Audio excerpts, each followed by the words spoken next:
인사합시다. 네, 반갑습니다. 저는 메가랜드에서 부동산학 개론을 강의하고 있는 이종호라고 합니다. 자, 이번 1회 모의고사 많이 어렵진 않았죠? 우리가 반드시 아셔야 될 내용들 위주로 해서 다소 좀 쉽게, 아직은 3월이니까 다소 좀 쉽게 출제를 해봤고요.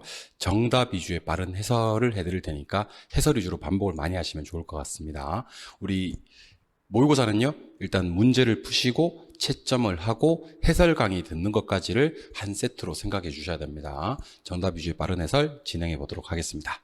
첫 번째, 부동산의 개념 중 법률적 개념 모두 몇 개인가 그랬는데, 자, 복합 개념의 부동산에는요, 법률적 측면, 그 다음에 경제적 측면, 기술적 측면이 있습니다. 기술적 측면을 물리적 측면이라고 하죠. 법률적 측면에서는 협의의 부동산과 광의 부동산이 있고요. 경제적 측면은 자산, 자본, 생산 요소, 소비재, 상품이 있습니다. 기술적 측면, 물리적 측면은 공간, 자연, 위치, 환경 이런 것들이 있고요. 다 기억하고 계시죠? 예.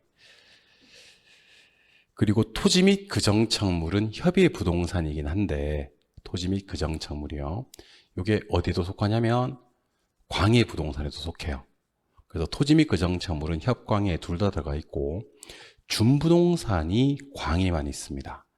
준부동산은 등기 등록의 공시 방법을 갖춤으로써 원래는 부동산이 아니었지만 부동산에 준하에 취급되는 자동차, 건설기계, 항공기, 선박 등의 기계 종류, 공장재단, 광업재단 등의 재단 종류, 업권, 임목 등의 기타 종류가 있습니다. 어쨌든 토지 및 그정착물 하는 협의의 부동산과 준부동산이 뜨면 이거는 법률적 구분이 되는 겁니다. 그래서 여기서는 토지 및 그정착물 하는 협의의 부동산과 공장재단, 이게 준부동산이죠. 리을, 비읍 이 두 개가 법률적 개념이고요. 자본은 경제적 개념, 공간은 기술적 개념, 자연도 기술적 개념, 위치도 기술적 개념, 소비재는 경제적 개념, 생산 요소도 경제적 개념이 됩니다. 법률적 개념은 협의 광의를 찾아라는 것으로서 정답 2번 처리하시면 되는 문제입니다. 아주 필수적인 내용이니까 꼭 기억을 하셔야 될 것 같습니다. 정답 2번이요. 2번 문제입니다. 토지 관련 용어에 대한 설명이다. 틀린 것을 찾아라 그랬는데 정답 5번이죠. 자, 지적 공부에 등록된 토지가 수몇 미터로 잠겨버린 토지는 선화지가 아니라 이건 포락지에 대한 설명이죠. 선화지는 고압 전선 아래에 있는 토지를 산화지라고 합니다. 지적 공부에 등록된 토지가 수몇 미터로 잠겨버린 토지, 포락지. 기출문제에서도 선화지와 포락지, 포락지와 빈지를 구분하는 문제가 상당히 많이 나오니까요. 선화지, 포락지, 빈지는 개념 정리를 함께 같이 비교 정리를 해주셔야 될 것 같습니다. 그리고 후보지를 정의할 때는요, 용어 정의가 두 개가 있습니다.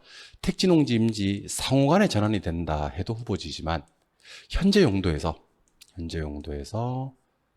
장래 택지가 될 것 같은 토지, 이것도 후보지가 되는 겁니다. 이유는 장래 택지가 된다라고 하는 거 보니까 현재 용도는 농지나 임지라는 얘기예요. 근데 이 농지나 임지가 택지가 되는 것은요, 택지, 농지, 임지, 상호간에 전환되는 것으로 보아서 이거는 후보지로 보는 것이 맞습니다. 나머지 획지, 빈지, 택지는 여러분들 한번 정리해 주시면 좋을 것 같습니다.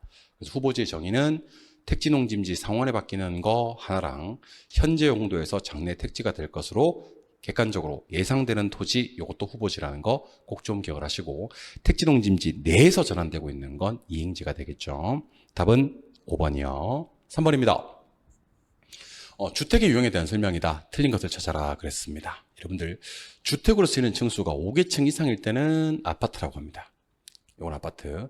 주택으로 쓰이는 층수가 4개층 이하일 때는요, 연립이나 다세대인데 바닥 면적의 합계, 연면적이죠. 바닥 면적의 합계가 660을 초과해버리면 연립, 이하면 다세대가 됩니다.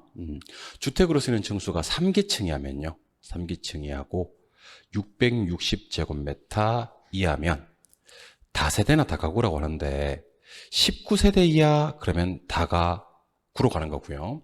학생, 직장인이 장기간 거주할 수 있는 구조로서 독립된 주거 형태를 갖추고 있지 아니한 것, 그러면 다중이가 되는 겁니다. 그래서 5계층 이상은 아파트, 4계층 이하인데 660 초과는 연립, 이하는 다세대. 3기층 이하이면서 학생 직장이 뜨면 다중이, 식구가 뜨면 다가구 그랬었습니다. 기억하셔야 되고 우리 연초 이렇게 기억하셔도 괜찮아요. 연립은 반드시 초과를 수반한다. 담배 종류 중에서는 전담과 연초가 있죠. 연립은 반드시 초가 나온다. 기억하셔야 됩니다. 정답은 그래서 3번이죠. 연립주택은 4계층 이하는 맞거든요. 근데 바닥 면적의 합계가 660제곱미터 이하가 아니라 초과라고 했었어야 됩니다. 연초 기억하셔야 되겠죠. 답은 3번이 되는 그런 문제 풀 수 있어야 됩니다. 4번으로 갑니다. 우리나라 표준산업분류상 부동산 관련 서비스에 해당하는 것으로 틀린 것을 찾아라 그랬습니다. 자, 부동산업은요, 임대공급업과 임대 및 공급업이죠. 임대공급업과 관련 서비스업으로 구분할 수가 있어요. 근데 임대공급업은요, 임개공이라고 해서 임대업과 개발공급업이 있고요. 관련 서비스업은 관중자감해서 관리, 중개, 자문, 감정, 평가업인데 여기서는 지금 뭐만 물었냐면 관련 서비스만 물었습니다. 관련 서비스업의 관리는요, 주거용 부동산 관리는 있고 비주거용 부동산 관리도 있는데 기타 부동산 관리는 부동산업에 속하지 않습니다. 이 중자감은요, 우리가 통상 4가지를 봅니다. 4글자가 나와야 되는데요. 중개 및 대리업, 투자 자문업, 감정평가업, 간평, 그리고 새로 추가된 게 분양 대행업 분대가 추가됐습니다. 그래서 여기 보니까 뭐 감정평가업, 분양 대행업, 투자 자문업은 당연히 관련 서비스에 들어가고요. 관리업 이게 중요한데 관리업은 주거용과 비주거용까지는 돼요. 근데 기타 관리는 부동산업에 속하지 않습니다. 아예 속하지 않아요. 기타 관리는요. 그래서 관련 서비스에 속하지 않는 것은요, 기타 관리업은 부동산업이 아니다라고 해야 되기 때문에 4번의 정답은 4번이 되는 그런 문제죠. 기억하실 수 있어야 됩니다. 5번. 토지 특성에 관한 설명인데 틀린 것을 찾아라 그랬습니다. 자, 먼저 영속성은 물리적 감가상각이 필요한 근거가 되는 것이 아니라 물리적 감가상각이 배제되는 근거가 된다라고 해야 됩니다. 그러니까 감가상각이 필요하다, 고려된다 그러면 다 틀리는 겁니다. 물리적 감가상각이 배제되는 것이 바로 영속성이 되는 겁니다. 이해하셨죠? 나머지 부증성 때문에 토지를 이용할 때는 집약적 이용과 최유효 이용하는 거 맞고요. 개별성 때문에 일물이가의 법칙이 배제, 대체관계, 제약되는 거 맞습니다.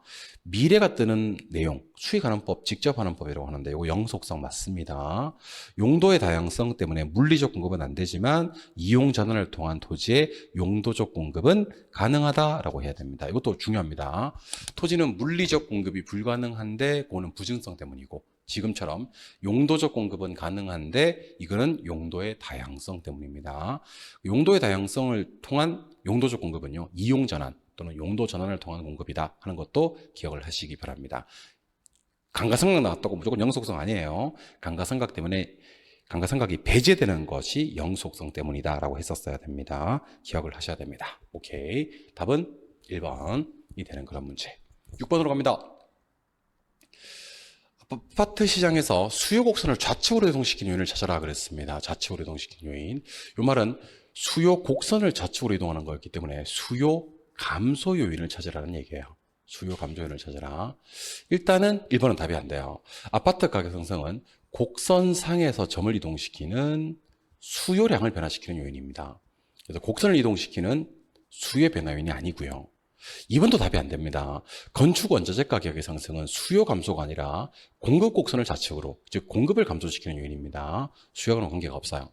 그럼 나머지 3가지는 수요와 관계가 있긴 한데 4번, 5번에 있는 거래세 인하와 가격이 오를 것이라는 예상은 수요 곡선을 우측으로, 즉 수요를 증가시키는 요인입니다. 보완재 가격 상승, 예 맞습니다. 보완재 가격 상승은 수요를 감소시키는 원인이 맞겠네요. 그래서 수요를 감소시키는 요인, 그러면 답은 3번이 되는 그런 문제인데 6번 문제에서 가장 중요한 것은 일단은 수요를 증가시키고 감소시키는 요인을 찾으라고 했기 때문에 수요량을 변화시키는 아파트 가격이 나와서는 안 되고요. 두 번째는요, 공급만 변화시키는 놈들이 있습니다. 뭐 생산요소 가격, 생산비, 지금처럼 건축 원자재 가격, 건설 노동자의 임금, 토지 가격, 건축 기술, 생산 기술을 말하는 겁니다. 그다음에 건설업체 수, 이런 것들은 공급과만 관련이 있지 수요하고는 전혀 관계가 없다 하는 거 기억해 주셔야 되는 겁니다. 이해하셨죠? 답은 3번이 되는 그런 문제. 7번 문제로 갈게요. 부동산 시장의 균형의 변동에 대한 설명인데 틀린 것을 찾아라 했습니다. 요거 여러분들 4번, 5번 묶어 놓으시고 꼭 좀 기억을 하시기 바랍니다. 4번 묶어 놓으시고 일단 3번부터 수요가 증가되면 가격은 상승하고 양은 증가되는데 공급이 탄력적이면 공급 곡선의 길기가 완만하기 때문에 가격이 좀 덜 상승해요. 덜 상승하면 덜 변합니다. 수요가 증가할 때 공급의 탄력성이 비탄력적일수록 가격은 더 크게 상승한다라고 얘기를 하셔야 됩니다. 비탄력적이면 기울기가 가파르기 때문에 가격이 더 변한다 기억하셔야 됩니다. 5번 수요가 증가할 때 공급의 탄력성이 비탄력적이면 예 맞습니다. 이번에는 비탄력적일수록 가격 변동폭은요 크다라고 해야 됩니다. 그래서 탄력적일 때는 기울기가 좀 완만하고요. 비탄력적일 때는 기울기가 좀 가파르기 때문에 이게 가격 변동폭이거든요. 탄력적일 때는 가격이 좀 덜 변하고 비탄력적일 때는 가격이 더 변한다 하는 내용. 이번 시험에 나올 가능성이 정말로 많은 내용이니까 꼭 좀 기억을 하시기 바랍니다. 그래서 4번처럼 비탄력적일 때는요. 가격이 더 크게 변동한다라는 것을 기억해 주셔야 합니다. 많이 했었죠, 이거. 답은 4번이고 틀리시면 큰일 납니다. 아주 쉬운 내용이었고 이 정도는 우리가 능히 맞춰 주셔야 합니다. 아시겠죠? 정답 몇 번? 4번. 8번 문제를 한번 가보도록 할게요. 8번 문제. 부동산 매매 시장에서 수요의 가격 탄력성에 대한 설명이 다 틀린 것을 찾아라. 그런데 정답은 1번이죠. 예. 수요의 가격 탄력성이 1보다 크다. 그러면 이거는 탄력을 얘기하는 겁니다. 수요가 탄력적일 때는 제가 고가 전략과 저가 전략 중 어떤 전략이 수입을 증가시킨다고 했냐면 저가 전략이 수입을 증가시킨다 그랬습니다. 비탄력적일 때 고가 전략이 좋고 단위 탄력적일 때는 가격 정책이 의미가 없어요. 왜냐하면 수입이 불변하니까. 그래서 이때는 임대료를 상승시킵니다. 고가 전략으로 간 거예요. 그러면 안 좋아요. 수요가 탄력적일 때는 고가 전략이 안 좋습니다. 그러면 임대료 전체 수입은 감소한다라고 얘기를 해야 됩니다. 이해하셨죠? 그래서 수요의 탄력성이 1보다 작아서 비탄력적일 때는 임대료를 상승시키면 수입은 증가되겠지만 수요의 탄력성이 1보다 커서 탄력적일 때는 임대료를 상승시키는 고가 전략은 수입을 감소시킨다라고 했었어야 되는 겁니다. 이해하셨죠? 답은 1번이 되는 그런 문제. 틀리시면 큰일 나는 그런 내용입니다. 자꾸 큰일 난다고 해서 미안합니다. 답은 1번. 9번 문제. 자, 9번 문제는 수요의 가격 탄력성을 구하고 수요의 가격 탄력성을 구하고 수요의 교차 탄력성도 구해봐라. 근데 수요의 가격 탄력성은 1과 비교를 하거든요. 1보다 크면 탄력, 작으면 비탄력을 따지는 거예요. 수요의 교차 탄력성은 0과 비교하거든요. 0보다 커서 플러스면 대체제, 마이너스면 보완제 따지는 거예요. 그리고 수요의 가격 탄력성은 뭐를 씌우냐면 절대값을 씌워요. 수요의 교차 탄력성은 절대값이 없고요. 가격 탄력성부터 구해볼게요. A 가격이 8% 상승했대요. A 가격이 8% 상승했어요. 그리고 A를 찾으셔야 됩니다. A 수요량 두 번째 줄에 있습니다. 4% 감소했습니다. 하지만 절대값 덕분에 얘는 0.5가 돼요. 0.5는 1보다 작으니까 비탄력 이렇게 하셔야 됩니다. 그래서 일단 정답은 0.5의 비탄력이 되어 있는 2번 아니면 4번이 정답입니다. 두 번째, A 가격이 아까 8% 상승했다 그랬잖아요. 플러스 8%입니다. 그런데 B 수요량이 16% 감소했습니다. 얘는 절대값이 없거든요. 그러면 교차 탄력성은 마이너스 2가 되겠죠. 그죠? 예, 그러면 교차 탄력성이 마이너스면 둘은 무슨 제? 보완제 이렇게 얘기를 해야 됩니다. 그래서 이 문제는요. 메모를 많이 하시면 안 되고 A 가격 플러스 8, A 수요 마이너스 4, 하지만 절대값 0.5의 비탄력. A 가격 플러스 8, B 수요 마이너스 16, 절대값이 없거든요. 마이너스 2의 보완제 이렇게 얘기를 해야 되는 겁니다. 답은 2번이고요. 여러분들 교차 탄력성이 플러스여야지 대체제가 되고요. 마이너스가 보완제가 되기 때문에 절대로 이 3번은 답이 될 수가 없습니다. 왜냐하면 가격 탄력성이 0.5인데 탄력이 될 수도 없는 거고 교차 탄력성이 플러스인데 보완제가 될 수도 없는 겁니다. 틀리더라도 3번을 체크하실 수는 없는 겁니다. 3번은 성립되지 않는 내용이에요. 10번 문제로 갑니다.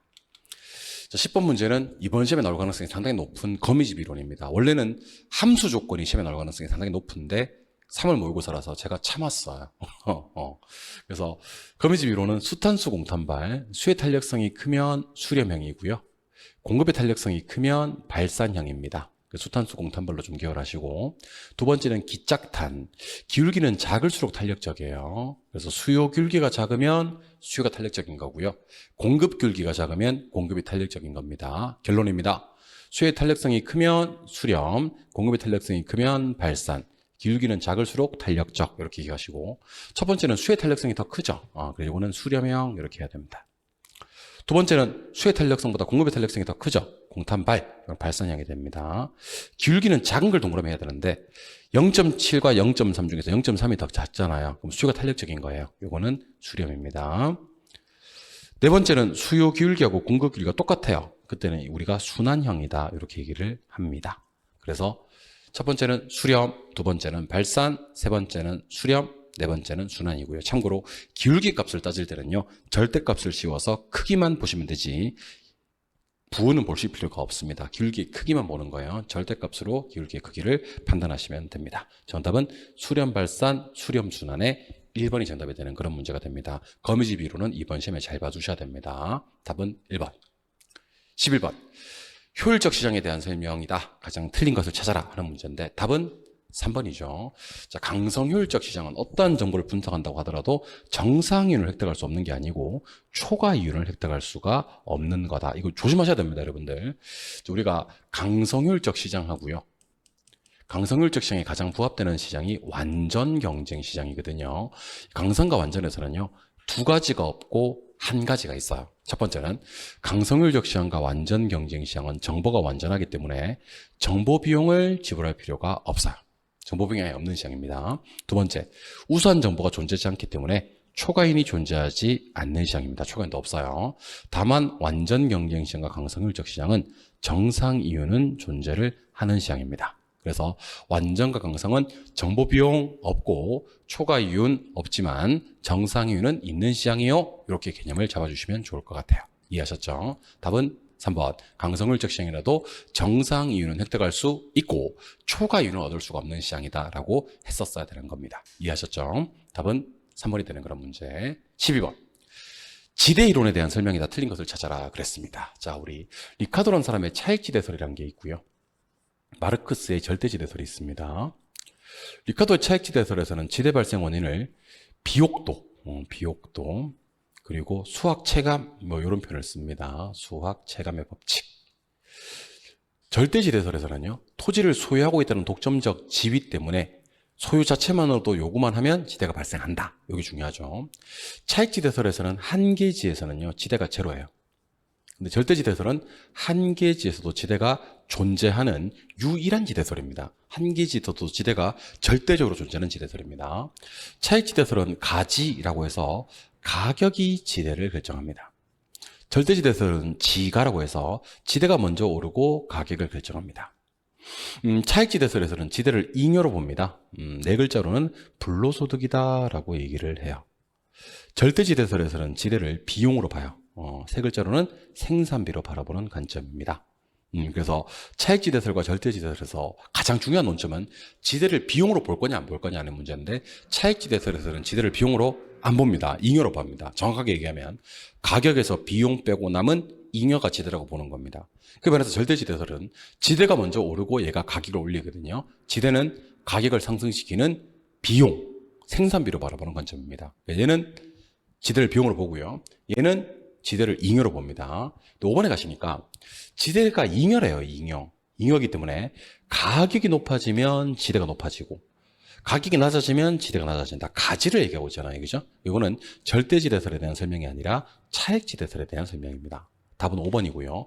혹시 5번 지문을 절대지대설로 고집하고 싶으면 이렇게 해야 됩니다. 절대지대설에서는 지대는 비용이기 때문에 지대가 상승하면 토지 생산물의 가격도 높아지고 지대가 낮아지면 토지 생산물의 가격도 낮아진다. 즉 지대가 가격을 결정한다라고 얘기를 해야 되는 겁니다. 그래서 제가 방금 판사한 내용 요것만 기억하셔도요, 리카도의 차익지대설과 마르크스의 절대지대설은 틀리지 않고 기억하실 수가 있으며, 직전 시험이었던 35회 시험에서 튠앤의 위치지대설이 시험에 나왔기 때문에 이번 시험은 그 어느 때보다도 리카도의 차익지대설과 마르크스의 절대지대설 가능성이 높다는 것도 기억을 하시기 바랍니다. 아시겠죠? 답은 5번이 되는 그런 문제.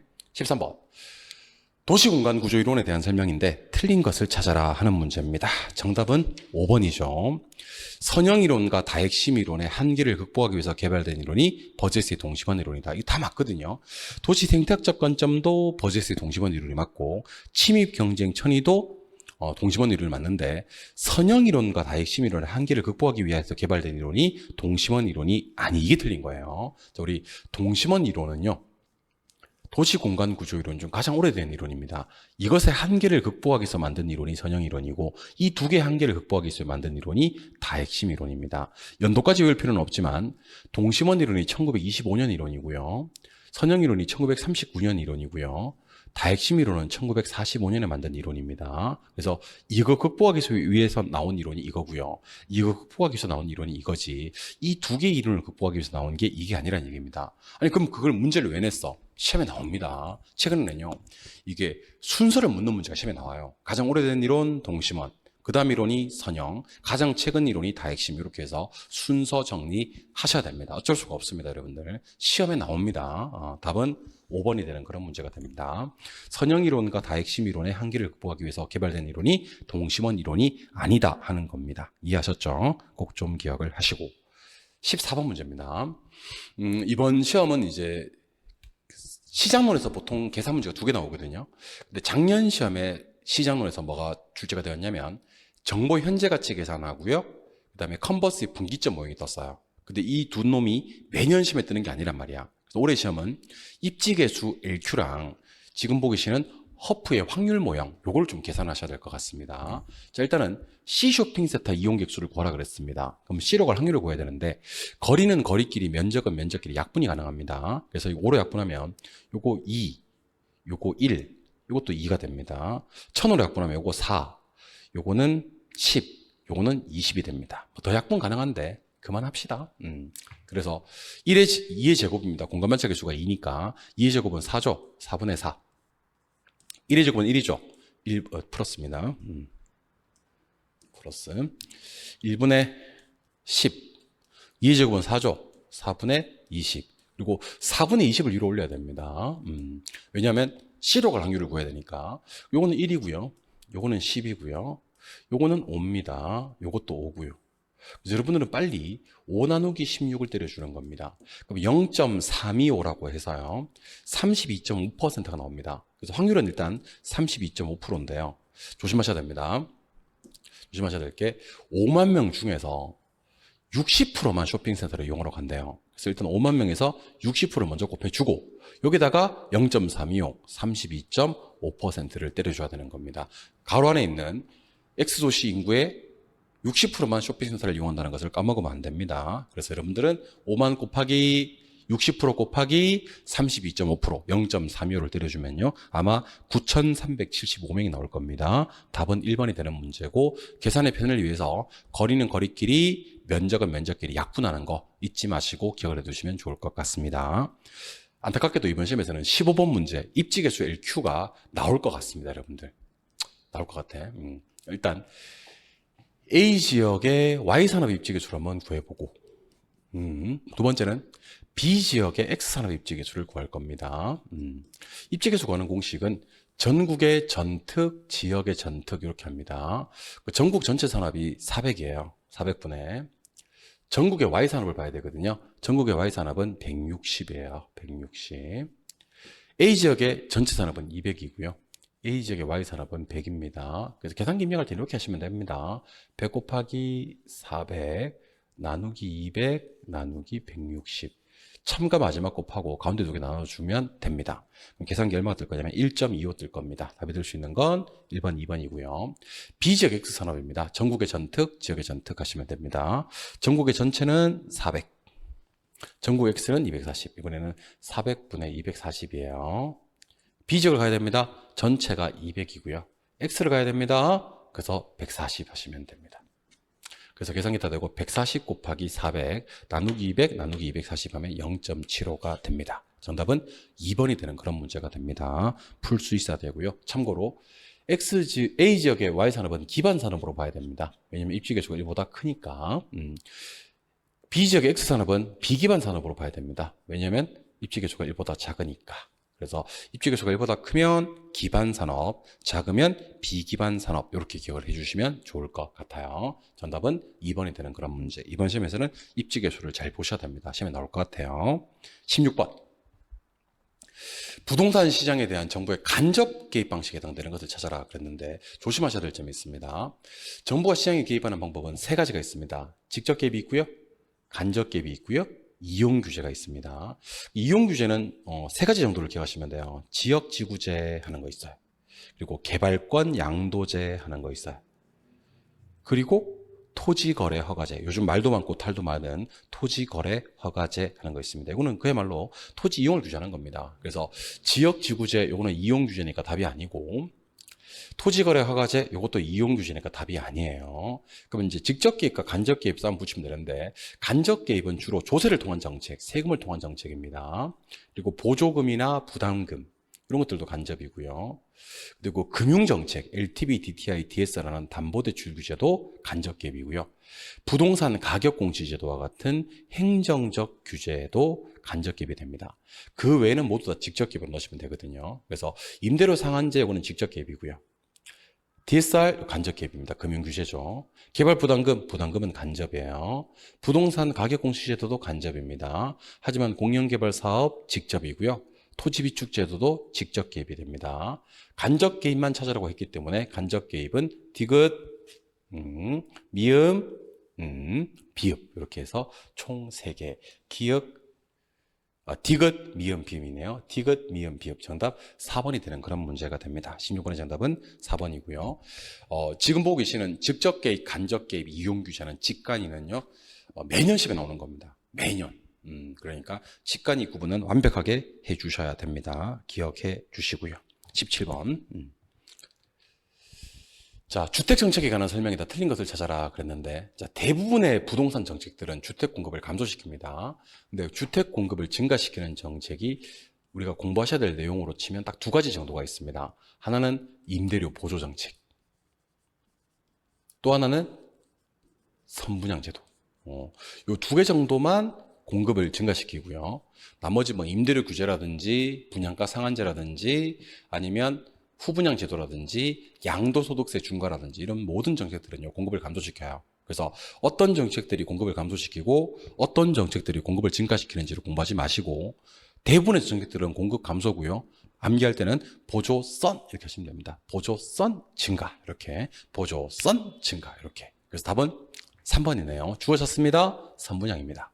자, 선분양 정책은 공급을 증가시키는 유의한 정책이에요. 신규 공급이 감소되는 게 아니라 공급이 증가된다. 꼭 좀 기억을 하시고, 자매품으로 임대료 보조도 공급을 증가시킨다고 되어 있으니 많은 애용 부탁드립니다. 보조선은 공급 증가, 보조선은 공급 증가로 기억하시면 됩니다. 답은 3번이 되는 그런 문제가 되겠죠. 오케이. 18번으로 갑니다. 부동산 정책에 관한 설명이다. 틀린 것을 찾아라 라고 했는데 답은 2번입니다. 자, 환지 방식.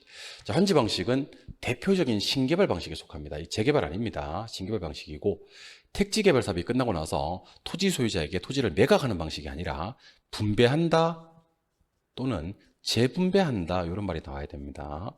그래서 환지 방식에는요, 금지 단어가 몇 개 있어요. 정부가 토지를 매입하거나 아니면 매각하는 정책이 아닙니다. 매입 매각이 아니라 택지 개발 사업이 끝나고 토지 소유자에게 분배한다 또는 재분배하는 정책을 환지라고 한다라는 거 꼭 좀 기억을 하시기 바랍니다. 환지의 금지 단어는 매입 또는 매각, 심지어 뭐가 떠도 안 되냐면 재매각이 떠도 안 됩니다. 재분배라고 떠야 됩니다. 기억을 하시기 바라고, 답은 2번이 되는 그런 문제가 되겠죠. 18번의 정답은 2번. 19번으로 갑니다. 부동산 관련 조사에서 가로 안에 들어갈 내용으로 옳은 것을 찾아라 그랬습니다. 자, 다 한번 써볼게요. 취득 단계에서 내는 국세는 인지세, 그리고 상속세, 그리고 증여세가 있습니다. 지방세는요, 취득세 하고요, 등록면허세 정도가 있겠죠. 보유할 때 내는 국세는 종합부동산세가 있습니다. 종부세라고 하죠. 그 다음에 지방세는요, 그 유명한 재산세입니다. 재산세. 그 다음에 처분할 때 내는 국세는요, 양도소득세가 있겠죠. 그래서 우리는 기억, 니은, 디귿에 들어갈 말은요, 기억에는 취득세나 등록면허세가 들어가야 되기 때문에 답이 될 수 있는 건, 이거 답이 맞네. 답이 될 수 있는 건 1번 빼고 다 되네요. 근데 니은에 재산세가 들어가야 되기 때문에 한 단계 줄고요. 여기는 양도소득세가 들어가 줘야 됩니다. 19번의 정답은 5번이고요. 이거는 뭐 세법 시간에도 하는 내용이니까 동차 공부하시는 분들이라면 크게 어렵지 않게 맞추지 않았겠느냐. 최근 시험에서는요. 부동산 조세 정책에서는 취득할 때, 보유할 때, 처분을 때 내는 국세나 지방세 어떤 것들이 있는지를 물어주니까요. 취득할 때 내는 세금을 국세, 지방세로 나누어서, 보유할 때 내는 세금을 국세, 지방세로 나누어서, 처분할 때 내는 세금을 국세, 지방세로 나누어서 정리하시는 거 꼭 연습하셔야 됩니다. 오케이. 20번으로 가볼게요. 최근에 공공임대주택은 시험에 정말 많이 나옵니다, 여러분들. 공공임대주택은 꼴랑 8개밖에 없어요. 영국행, 통장, 분기기 이렇게 기하기로 했어요. 마지막 키 2개는요. 기준주택, 매입임대주택이 있고요. 기준주택, 전세임대주택이 있습니다. 최저소득계층에다가 50년 그러면 영구임대고요. 저소득 서민에게 30년 그러면 국민이고요. 대학생, 신혼부부, 사회초년생 등의 젊은 층은 행복입니다. 통합은 앞에 세 사람 다 나오고요. 사회 취약계층이 나옵니다. 예를 들면 장애인이나 국가유공자. 장기전세 방식은 전세계약 방식을 말하는 겁니다. 분양전환은 일정 기간 임대한 후 분양전환을 목적으로 하는 거고요. 기존 임대주택을 매입해서 공급하는 건 기준주택 매입이고요. 기준주택을 임차해 와서 전대한다는 표현이 여기서만 나와요. 이건 기준주택 전세가 됩니다. 여기서 보니까 취약계층이라는 말이 보이는 것 같고요. 그다음에 여기 보니까 임차에 와서 전대한다는 표현이 나오는 것 같습니다. 취약계층이 나오면 통합이고요. 오케이. 임차에 와서 전대하는 것은 기준주택 전세 임대주택이 되는 겁니다. 그래서 이 문제 답은 4번이 되는 그런 문제고, 공공임대주택 해봐야 꼴랑 8개밖에 없으니까요. 영국행, 통장, 분기기 8개의 단어 위주로. 최저소득 50년이면 영구, 저소득 서민의 30년이면 국민, 젊은 층은 행복, 장애인, 국가유공자 등의 사회 취약계층은 통합, 전세계약 방식의 장기전세, 일정 기간 임대 후 분양 전환을 목적이면 분양 전환, 기준주택 매입해서 공급하는 기준주택 매입, 임차에 와서 전대하는 기준주택 전세를 구분하여 정리하시기 바랍니다. 답은 4번입니다. 21번. 포트폴리오입니다. 상관계수라는 걸 공부하셔야 되는데, 상관계수는요. 일단은 경우의 수는 4가지가 있습니다. 플러스 1 해도 되고 그냥 1 해도 돼요. 플러스, 마이너스 1인데 이걸 어떻게 구분하시냐면 1인 경우와 1보다 작은 경우로 구분을 해요. 1일 때는 효과가 없다 그러고요. 1보다 작을 때는 효과가 있습니다. 효과가 있는데 플러스일 때는 효과가 좀 작고요. 마이너스일 때는 효과가 좀 크고요. 마이너스일 때는 효과가 최대가 됩니다. 그래서 상관계수는 이렇게 공부하시면 돼요. 1인 경우는 효과가 없고 1보다 작은 경우는 효과가 있는데 플러스 효과 작고 마이너스 효과 크고 마이너스일 때는 효과가 최대가 된다라고 해야 됩니다. 그래서 상관계수가 뭐인 경우에 비체계적임을 제로까지 줄일 수가 있냐면 마이너스 1일 경우, 효과가 최대가 되면 비체계적임을 0까지 줄일 수가 있거든요. 이거는 효과가 최대가 되는 경우고요. 상관계수가 마이너스 1인 경우라고 해야 됩니다. 아시겠죠? 22번 문제. 22번 문제는 기대충율을 구하라는 문제인데, 기대충율은 계산기에다가 AC를 때려주고요. 20 곱하기 4% 이렇게 때리면 돼요. 그리고 50 곱하기 6% 이렇게 때리면 됩니다. 그리고 30 곱하기 12%. 그래서 퍼센트 계산할 때는요. 처음에는 퍼센트를 안 누르고 두 번째는 퍼센트를 눌러요. 그리고 GT를 누르면 지가 알아서 요 계산값, 요 계산값, 요 계산값을 그랜드 토탈 해 줍니다. 계산기에 7.4가 뜰 거예요. 방금 구한 7.4가 기대승률이거든요. 그때 가로 안에 보니까 요구승률이 7%래요. 왜 이런 얘기를 하냐면 7.4가 2개 나와 있잖아요. 근데 투자를 할 때는요. 기대가 요구보다 클 때 투자를 하거든요. 그래서 기대가 더 크기 때문에 투자는 채택된다라고 얘기를 해야 되는 겁니다. 이해하셨죠? 답은 4번이 되는 그런 문제가 됩니다. 아주 쉬운 문제니까 숫자 곱하기 숫자 퍼를 3번 하신 다음에 GT를 눌러서 그랜드 토탈 기능을 활용해서 기대 수익률을 계산해 주시면 좋을 것 같습니다. 답은 4번입니다. 23번 문제로 갑니다. 자, 이게 우리가 효율적 프론티어라고 합니다. 이 효율적 프론티어는 우상향 하는 모양입니다. 무차별 곡선인 위험 회피적일 때 아래로 볼록하거든요. 예. 근데 보수적인 투자자들은 이쪽에서 접하고요. 공격적 투자들은 이쪽에서 접해요. 그리고 최적의 포트폴리오는 방금 소개해드렸던 효율적 프론티어와 무차별 곡선이 접하는 점입니다. 접하는 점. 접하는 점이 최적의 포트폴리오다. 기억하셔야 됩니다. 효율적 프론티어와 무차별 곡선이 많은 점이요. 접하는 점. 절대로 교차하는 점 하시면 안 됩니다. 교차하는 점의 효용이 너무 낮아요. 접하는 점이 최적의 포트폴리오다 라고 했었어야 됩니다. 최적의 포트폴리오는 효율적 프론티어와 무차별 곡선이 많은 점, 접하는 점 기억하셔야 됩니다. 중요합니다. 답은 5번이고요. 24번 문제. 화폐의 시간 가치 계산에 대한 설명인데 틀린 것을 찾아라 하는 문제입니다. 여러분들 칩 한번 보실까요? 연금의 현가 계수에다가 곱할 수 있는 게 두 개가 있고요. 요거는 지금 외우세요, 그냥. 연금의 내가 계수에다가 곱할 수 있는 게 두 개가 있습니다. 연금의 현가 계수에다가는요, 일시불의 내가 계수를 곱하는 경우가 있고, 감채 기금 계수를 곱하는 경우가 있어요. 연금의 내가 계수는 일시불의 현가 계수를 곱하는 경우가 있고요. 저당 상수를 곱하는 경우가 있습니다. 자, 연금의 현가 계수에다가 일시불의 내가 계수를 곱하면 이 연금들이 내가 계수가 되어버립니다. 그래서 여러분들 연금에다가 일시불을 곱해버리면요, 연금은 유지한 채 현가가 내가가 되고 내가가 현가가 돼요. 다시 연금에다가 일시불을 곱하면요, 연금은 유지한 채 내가는 현가가 되고요, 현가는 내가가 됩니다. 요거 기억하셔야 되고요. 그리고 역수를 곱하면 1이 되거든요. 역수. 연금의 현가계수 역수는 저당상수인데 역수가 아닌 감채기금계수라는 걸 곱하면요, 이게 일시불로 바뀌어버립니다. 일시불로. 그래서 요 일시불의 현가계수가 되어버립니다. 연금의 내가계수 역수는 저당상수가 아니죠. 감채기금계수죠. 역수가 아닌 저당상수를 곱해버리면요, 이 연금이 일시불로 바뀌어버립니다. 일시불의 내가계수가 됩니다. 이유를 설명하기는 지금 시간적 여유가 없으니까 일단 요 4개 한번 연습을 하시고, 연금에다가 그 일시불의 다른 계수를 곱해버리면 내가 현가가 바뀌고요, 역수가 아닌 놈을 곱해버리면 일시불로 바뀐다는 것을 기억해 주시기 바랍니다. 그래서 2번으로 가시니까 이번에 연금의 현가 계수에다가 역수가 아닌 감채 기금 계수를 곱하는 경우가 있거든요. 이때는 일시불의 현가 계수로 바뀌어버립니다. 현재 가치 계수는 그대로 유지한 채 이게 일시불로만 바뀐다 하는 것을 반드시 기억하시고, 요 내용 우리 저한테 부동산 학기로 배우셨던 분들은 수업 시간에 다 외웠죠, 그죠? 예, 답은 2번이 되는 그런 문제가 됩니다. 풀 수 있어야 합니다. 정답 2번. 25번 계산 문제죠. 운영수지인데 세후현금 수지를 구하라 그랬습니다. 출발할게요. 가능총소득에서 공시를 빼요. 여기 기타 소득은 없으니까 유효총소득 구하고, 영업경비를 빼서 순영업소득을 구하고, 부채서비스액을 빼서 세전현금 흐름을 구하고, 영업소득세를 빼서 세후현금 흐름을 구하면 됩니다. 여러분들 이게 1분 안에 안 될 것 같은데 연습하시면 1분 안에 돼요. 가능총소득 4,800에서 5% 240을 빼요. 그러면 4,560이 나와요. 영업경비가 240이죠. 그러면 4,320이 됩니다.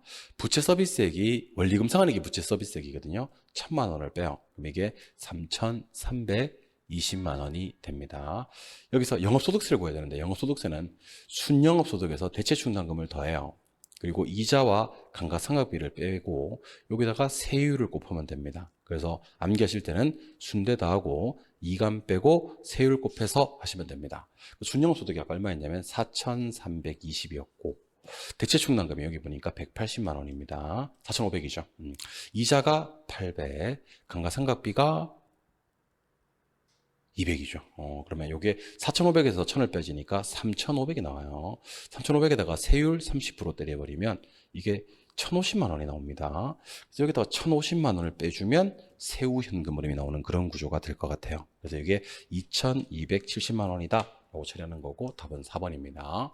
보통 25번 같은 문제를 우리 수험생들의 대부분 한 80% 이상이 패스하는데, 요걸 갖다가 연습을 충분히 해서 1분 안에 맞춰주시는 연습을 하셔야 되고, 특히 영업소득세 계산하는 거, 요거 계산하는 거, 순대 더하고 이감 빼고 세율 곱해서 영업소득세 구하는 작업만 빨리 해주신다면요, 1분 안에 능히 풀어낼 수 있지 않겠느냐. 지금 현재로서는 난이도가 상이지만요, 나중에는 좀 할만한 그런 문제라는 생각도 하셔야 되는 겁니다. 답은 4번이요. 26번. 시간같이 고려한다. 시간같이 고려하는 것은요, 순내지 현가 하시면 돼요. 순내지 현가. 이렇게. 그래서 첫 번째는 순현가법, 내부승률법, 수익성 지수법에다가 회수기간법 중에서는 현가회수기간법의 시간가치를 고려하지 단순 회수기간법은 시간가치를 고려 못합니다. 참고로 연평균 수년가라는 게 있는데 이것도 어쨌든 수년가 일종이니까 시간가치 고려합니다. 그래서 여기서는 현가회수기간법 하는 거 시간가치 고려하고요. 수년가법 앞에 연평균 붙여도 관계없어요. 수년가법 시간가치 고려하는 거예요. 나머지들은 순례지 현가에 해당이 안 되기 때문에 시간가치 고려 못합니다. 시간가치 고려하는 거 정답 2개, 답은 1번이 되는 그런 문제가 됩니다. 비읍과 이응이 시간가치 고려하는 거예요. 답은 1번. 27번. 27번은 지금은 좀 시간이 많이 걸리는 그런 문제죠. 자, 우리 알고 계시겠지만 유효 총소득에서 영업경비를 빼요. 그러면 순영업소득이 나오거든요. 부채 서비스를 빼요. 그러면 세전현금 흐름이 나옵니다. 근데 유효 총소득 요는 어떻게 구하냐면요. 10억이 부동산의 총투자액이거든요. 이 총투자액을 총소득 승수로 나눠버리면 돼요. 총소득 승수로 나눠버리면 됩니다. 4로 나눠버리면 됩니다. 그러면 이게 총투자 금액을 총소득 승수로 나누면 유효 총소득이 나오거든요. 이게 2억 5천만 원이에요. 근데 순영업소득이 2억이라고 돼 있잖아요. 그럼 영업경비는 5천만 원이라는 결론이 나와요. 그 다음에 원리금 상환액이 2천만 원이잖아요. 저게 부채 서비스액이거든요. 그럼 이게 1억 8천만 원이 됩니다. 다른 건 나중에 계산하기로 하고요. 채무불이익률을 한번 계산해 보도록 하겠습니다. 자, 우리 채무불이익률을 구하는 공식은 유효 총소득분의 오케이 영업경비 플러스 부채 서비스액이에요. 공식 기억하고 계십니까? 유효 총소득이 얼마냐면 2억 5천이고요. 영업경비가 5천. 부채 서비스액이 2천이 되는 겁니다. 그래서 계산기 꺼내서 7천 나누기 2억 5천을 때려주면요 0.28이 나와버립니다. 그래서 25%가 아니라 28% 이렇게 했었어야 되는 문제입니다. 지금은 조금 어렵지 않나라는 생각을 하고요. 참고로 요 지분 환원율이라는 표현이 나오죠, 그죠? 이거는 우리 지분 배당률을 얘기하는 겁니다. 지분 배당률 동의어 기억하셔야 됩니다. 공식은 지분 투자액분의 세전 현금 흐름이니까 한번 계산해 보시면 8억분의 해서 계산해 보시면 22.5%가 나올 겁니다. 지분 환원율은 지분 배당률과 같은 표현입니다. 지금 조금 어렵죠? 답은 2번이 되는 그런 문제가 됩니다. 난이도 조절용으로 하나 넣어봤습니다. 죄송합니다. 28번 문제. 부동산 금융에는 지분금융, 부채금융, 메자닌금융이 있는데 지분금융은 신조리증권이라고 해서 5가지가 있습니다. 신조리증권, 신디케이트, 조인트 벤처, 리츠, 증자, 펀드 같은 게 있거든요. 그래서 여기 조인트 벤처는 지분금융입니다. 골라내고 리츠도 지분금융입니다. 골라낼 겁니다. 이제 부채금융과 메자닌금융만 고르면 되는데 메자닌 신전 후 그러거든요. 신전 후 이렇게 해서 신주인수급부사채, 전환사채, 후순위 대출, 우선주 이런 것들이 메자닌 금융이 됩니다. 그래서 메자닌 금융은 요거 메자닌 금융이에요. 요거 메자닌 금융입니다. 요거 메자닌 금융이에요. 그래서 메자닌 금융은 디귿, 리을, 시옷 이렇게 해야 됩니다. 디귿, 리을, 시옷 요거 3개밖에 없네. 나머지 기역에 있는 주택상환사채, 미음에 있는 A, B, C, P, 비읍에 있는 담보신탁, 신탁금융은 부채금융이 되겠죠. 답은 3번이고요. 이번 시험에 부동산 금융의 종류, 지분금융, 부채금융, 메자닌금융은요. 시험에 나올 가능성이 정말 많으니까 한번 연습하시기를 바라봅니다. 아시겠죠? 부동산 금융의 종류 3가지 기억하셔야 됩니다. 29번 문제로 갈게요. 29번. 주택저당대출의 상환 방식에 대한 설명인데 틀린 것을 찾아라 그랬습니다. 은행에다가 이자를 가장 많이 갖다 바치는 방식은요. 최정식 상환이에요. 그 다음에 원리금 균등이고요. 그 다음에 원금 균등입니다. 원금 균등 은행에다가 이자를 가장 적게 갖다 바치는 방식입니다. 그래서 여기 있는 원리금 균등과 여기 있던 최정식 상환 방식의 순서를 바꾸셔야 됩니다. 최정식. 그리고 가장 이자를 많이 내는 게 하나 있긴 한데 그거는 만기 일시 상환 방식입니다. 최근에는요 만기 일시 상환 방식까지도 물어주니까 꼭 좀 기억을 하셔야 됩니다. 은행에다가 갖다 바치는 이자가 가장 큰 건 만기 일시, 그 다음이 최정식, 그 다음에 원리금 균등. 이자를 제일 적게 갖다 바치는 방식이 원금 균등이라는 것을 알고 계셔야 됩니다. 돈을 빌리고 갚는 방법 3가지 플러스 1. 원금 균등, 원리금 균등, 최정식 상환, 그리고 만기 일시 상환 방식의 특징은 반드시 알고 계셔야 됩니다. 아시겠죠? 답은 1번이 되는 그런 문제. 오케이. 30번입니다. MBS에 관한 설명으로 틀린 것을 찾아라 그랬습니다. 우리가 이제 흔히 저원위 콜초라고 합니다. 저원위의 꼴초 있네. 이렇게 기억하시기 바랍니다. 참고로 이 저가 저당권인데 저당권을 가져가는 놈이 채무불이행 위험부담을 합니다. 원리금 위험부담. 여기서 말하는 위험부담은 조기상환 위험부담을 얘기합니다. 그런데 정답이 몇 번이죠? 3번이죠. 3번. MBB는 투자자가 채무불이행 위험이나 조기상환 위험부담을 한다 그랬는데 MBB는 전부 다 발행자입니다. 채무불이행, 저당권도 발행자, 원리금도 발행자, 조기상환도 발행자, 콜방어, 대고, 초과담보도 있는 놈이에요. 발발발, 오오 이렇게 하면 됩니다. 그래서 MB는 누가요? 발행자가요. 발행자가 채무불이행이나 조기상환 위험부담을 합니다. 특히 발행자가 조기상환 위험부담 하는 것은요, MBB가 유일합니다. 나머지는 전부 다 조기상환 위험을 투자자가 해요. 조기상환 위험부담을 발행자가 하는 건 MBB 유일 이렇게 공부하셔도 관계없습니다. 답은 3번이 되는 그런 문제. 오케이. 31번 문제로 갑니다. 자, 부동산 투자회사 리츠. 가장 중요한 건 자본금인데 57에 35 빵빵 이렇게 합니다. 57에 35 빵빵. 여기가 설립자본금이고요. 여기가 최저자본금입니다. 자, 시험에 나올 때 최저자본금은요. 영업인가를 받거나 등록한 날로부터 6월이 지났을 때 뭐 이렇게 나옵니다. 그래서 설립자본금은 자기는 5억이고요. 위탁이나 기업구조조정은 3억이에요. 최저자본금은 자기는 70억이고요. 위탁이나 기업구조조정은 50억입니다. 그런데 이번 질문에 가시니까 영업인가를 받거나 등록한 날로부터 6개월이 지난 자기관리 부동산 투자회사입니다. 자기관리 부동산 투자회사의 자본금은 최저자본금을 얘기하는 겁니다. 그러면 50억이 아니라 얼마요? 70억이 나와야 됩니다. 자본금 중요합니다. 57에 35 빵빵 이렇게 얘기하시고 자기의 최저자본금은 70억이 됩니다. 50억은 위탁이나 기업 구조조정의 최저자본금을 얘기하는 겁니다. 답은 2번이 되는 그런 문제가 되겠네요. 32번 문제입니다. 32번. 프로젝트 파이낸싱입니다. 자, 프로젝트 파이낸싱은요.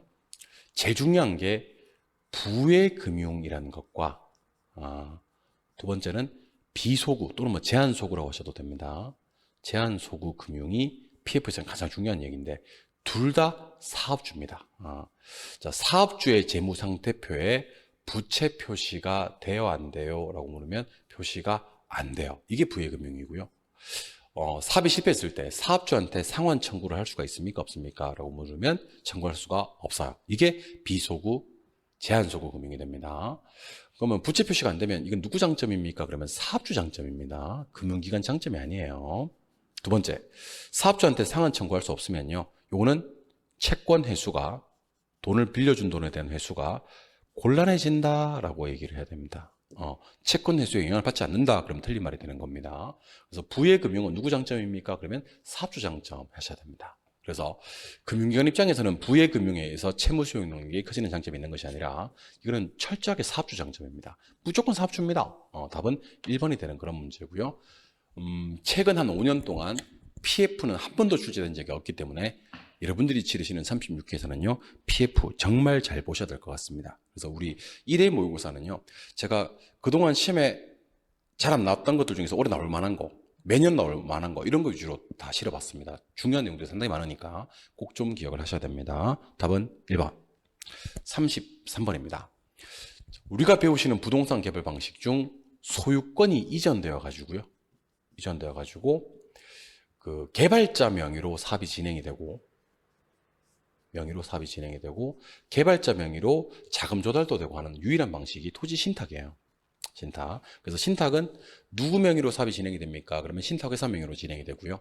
누가 자금 조달을 합니까? 그러면 신탁회사가 자금 조달을 합니다. 반드시 기억하셔야 됩니다. 소유권이 이전되는 유일한 방식이 신탁이에요. 그래서 토지 신탁에서는 토지 소유자가 자금을 조달하는 것이 아니라 신탁회사 또는 이걸 수탁자라고 하기도 합니다. 수탁자가 자금을 조달한다라고 해서 해야 되지. 소유권이 이전되기 때문에 토지 소유자가 자금을 조달하는 것이 아니다. 기억해 주셔야 됩니다. 아직 신탁 모르시면 좀 곤란합니다. 34번 문제입니다. 자, 부동산 관리에 관한 설명 중 모두 관련 있는 것을 찾아라 그랬습니다. 자, 우리 시설 관리는 차치하고 재산 관리라는 게 있고요. 자산 관리라는 게 있거든요. 좀 달라요. 재산 관리는 프로퍼티 매니지먼트라고 해서 PM이라고 하고요. 자산 관리는 에셋 매니지먼트라고 해서 AM이라고 합니다. 그 PM에는 어떤 것들이 있냐면 수지 비임이 있어요. 수지 비임.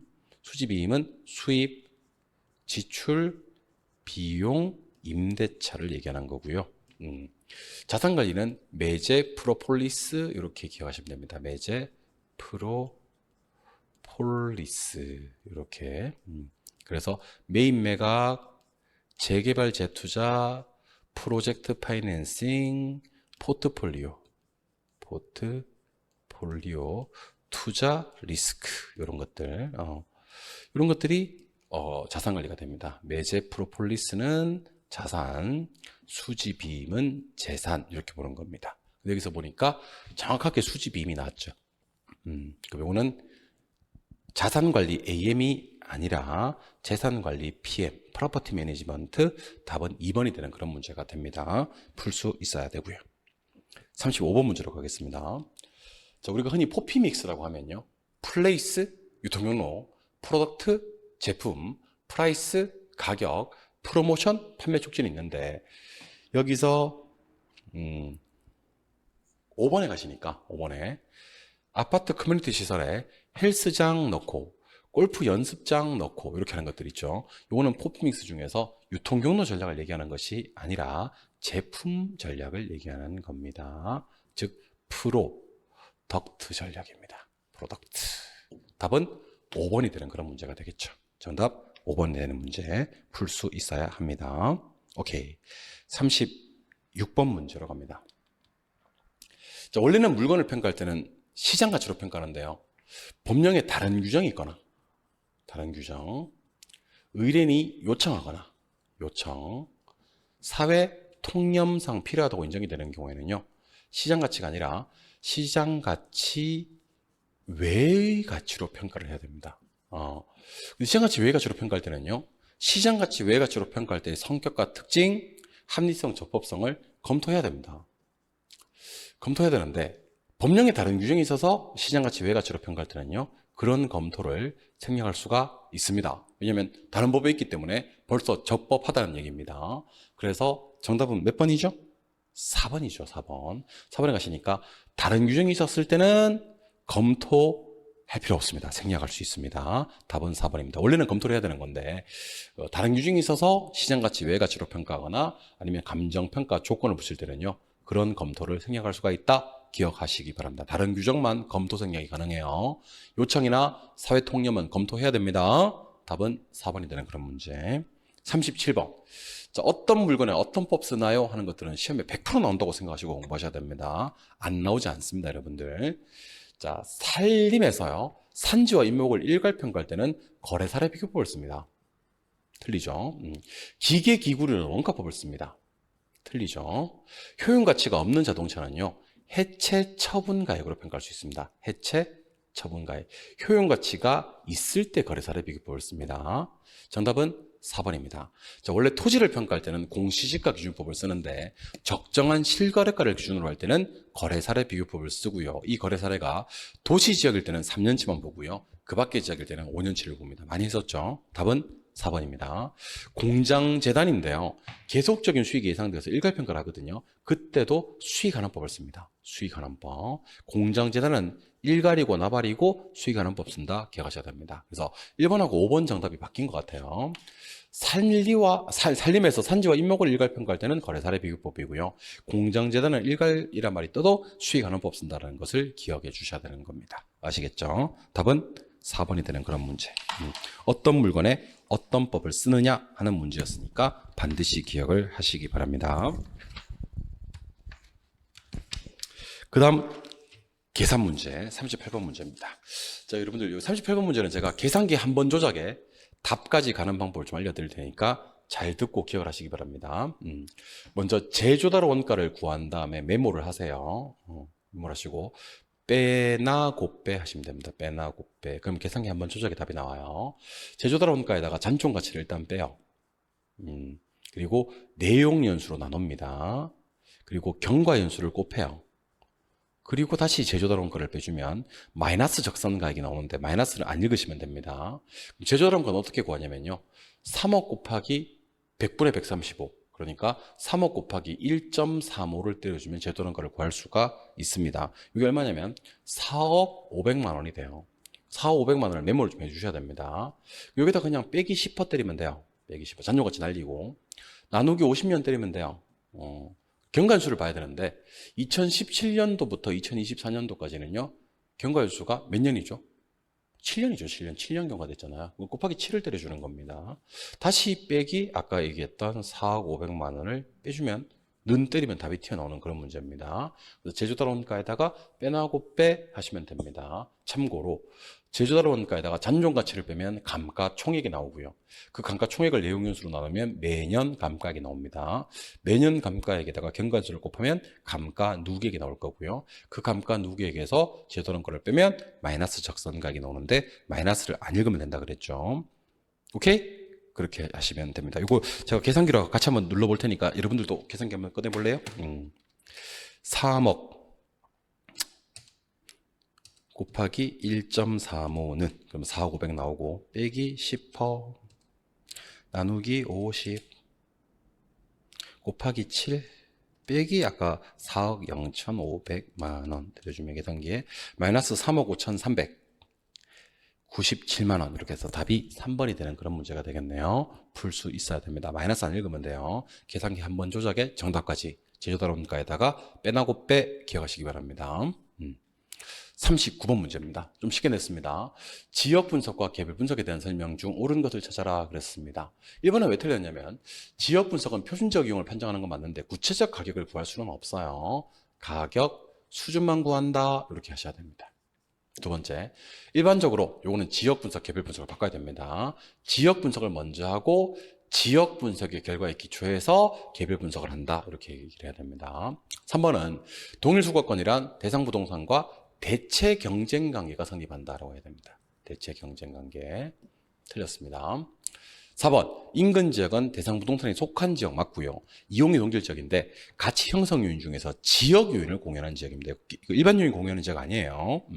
답은 5번입니다. 개별 분석은 미시적, 국지적 분석이고요.